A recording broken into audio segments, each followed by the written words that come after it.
Hi guys! Happy Saturday morning here in the Bulacan. At mega shoutout po sa inyo lahat dyan. God bless you all at salamat po sa mga nagwa-watch po sa aking mga video guys. At mega shoutout dyan kay Arao Family sa Negros Occidental, Misikula Family sa Negros Occidental. Mega shoutout po sa inyo lahat. Okay, ang topic for natin today, madamot or mata pobre or makasarili.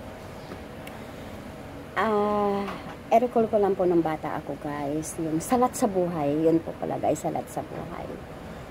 Naranasan nyo na ba talagang salat kayo sa buhay na walang-wala po kayo, na lumalapit kayo sa mga kamag-anak nyo, na inuutosan kayo ng nanay nyo? Ako guys, I-share ko sa inyo ng bata ako.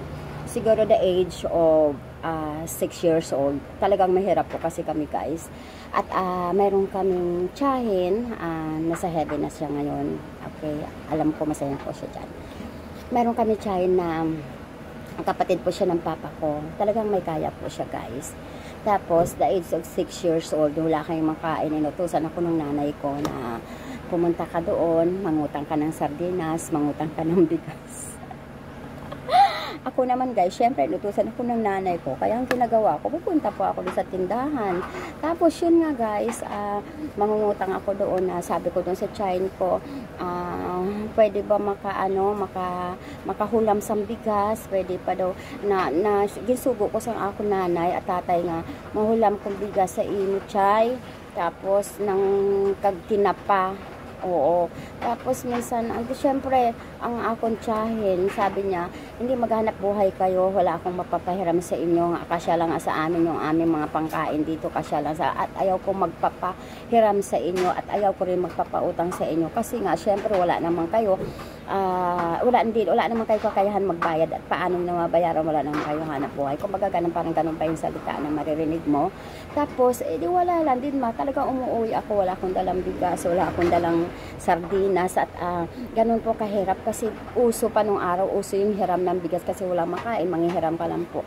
Naranasan ko na po yun, at saka naranasan ko yung mata pobre na porke wala ka, alam nila yung estado ng buhay mo na mahirap ka, tapos lalapit ka sa kanila, hindi sila magpapahiram, mata pobre nga po sila, at alam nila dahil nakikita nila ang pagmumukha mo, nakikita nila estado ng buhay mo na wala kang kakayahan magbayad.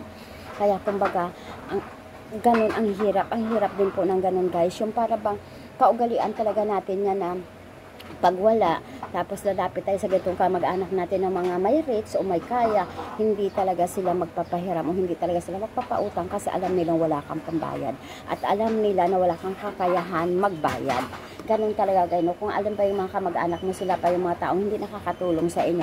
Mabuti pa nga siguro ibang tao, sila pa yung mga taong hindi mo naman kaano-ano, pero pag ikaw ay nawalan, talagang sila ay malalapitan mo talaga guys. Ganun po yun guys.